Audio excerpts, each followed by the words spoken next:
হরে কৃষ্ণ বন্ধুরা, রাধে রাধে। তো আজ কামোদা একাদশী ব্রত উপবাস। তো কামোদা একাদশীর ব্রত মাহাত্ম্য এখন আমি পাঠ করছি। চৈত্র মাসের শুক্লপক্ষের কামোদা একাদশী ব্রত মাহাত্ম্য বরাহ পুরাণে বর্ণিত হয়েছে। মহারাজ যুধিষ্ঠির বললেন, হে বাসুদেব, আপনি কৃপা করে আমার কাছে চৈত্র মাসের শুক্লপক্ষের একাদশীর মহিমা কীর্তন করুন।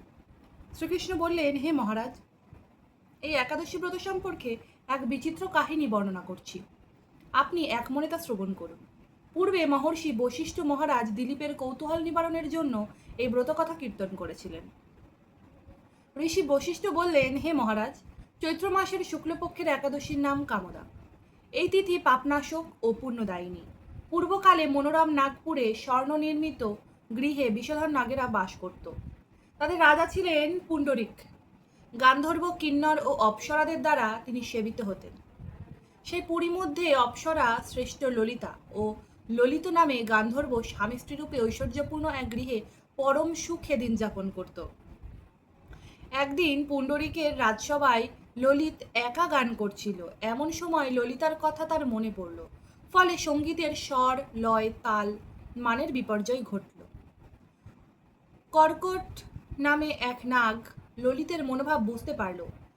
গানের ছন্দভঙ্গের ব্যাপারটি সে পুণ্ডরিক রাজার কাছে জানালো। তা শুনে সর্পরাজ ক্রোধ ভরে কামাতুর ললিতকে, দে দুর্মতি, তুই রাক্ষস হও বলে অভিশাপ দান করল।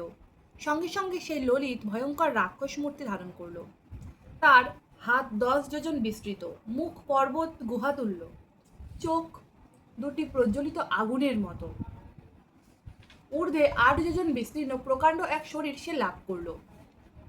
ললিতের এরকম ভয়ঙ্কর রাক্ষস শরীর দেখে ললিতা মহাদুঃখে চিন্তায় ব্যাকুল হলেন।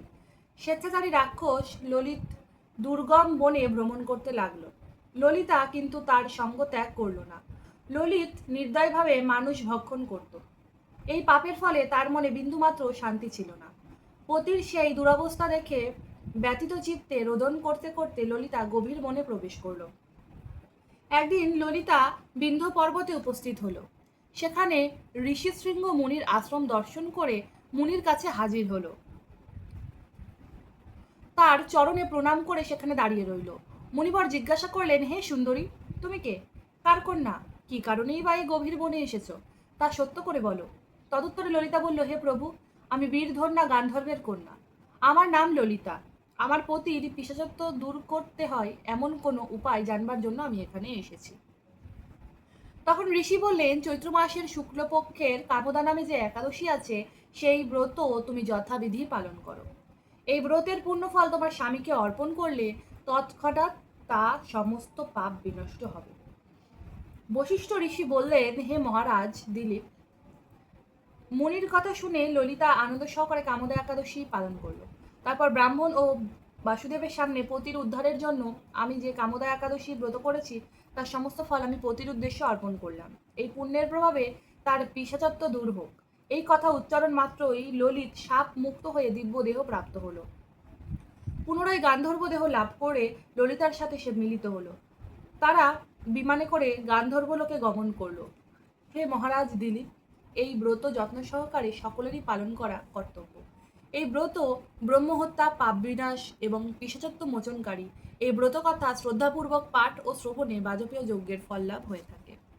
হরে কৃষ্ণ বন্ধুরা, রাধে রাধে। তো সকলে একাদশী ব্রত পালন করুন এবং ভালো থাকুন।